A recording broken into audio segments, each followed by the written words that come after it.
రాహుల్ గాంధీ గారి యొక్క జోడో యాత్రలో ప్రధానమైనది అందులో ఒక అంశము కులగణన. ముందుగా రాహుల్ జాతీయ రాజకీయాల్లో రాహుల్ గాంధీ గారు 2 సంవత్సరాల క్రితమే ఈ దేశంలో ఇప్పుడున్న జనాభా ప్రకారము బ్రిటిష్ కాలంలో ఉన్న జనాభా 30 కోట్లయితే ఇప్పుడున్న జనాభా 140 చిల్లర కోట్లు.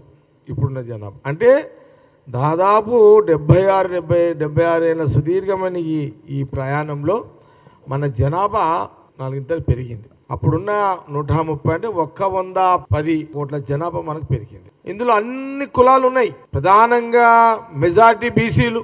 అన్ని కులాలు అంటే ఎస్సీ, ఎస్టీ, బీసీ, మైనార్టీ, ఓసీలు కానివ్వండి, అందుకని సమస్త కులాలు మతాలకు సంబంధించిన కులగణన ఇప్పుడున్న జనాభా ప్రకారం కులగణన జరగాలి అనేది రాహుల్ గాంధీ గారి యొక్క ప్రధానమైన డిమాండ్. గత 2 సంవత్సరాల క్రితమే వారు జోడో యాత్రలో ఈ ప్రస్తావన తీసుకొచ్చి పదే కేంద్ర ప్రభుత్వాన్ని అలర్ట్ చేస్తూ వారిని దీని మీద ఒక నిర్ణయానికి రావాలని రాహుల్ గాంధీ గారు జోడో యాత్రలో కులగణన అంశాన్ని బాగా లేవనెత్తి మీడియా ద్వారా దీన్ని ప్రభుత్వం దృష్టికి తీసుకుపోయే ఒక ప్రయత్నాలు 2 సంవత్సరాలు కొనసాగుతున్న సందర్భంలో ఇప్పుడున్న కేంద్ర ప్రభుత్వం ప్రధానమంత్రి మోడీ గారు కులగణన చేస్తాము అని వారు ప్రకటన చేయడం అందరూ కూడా స్వాగతిస్తున్నాం.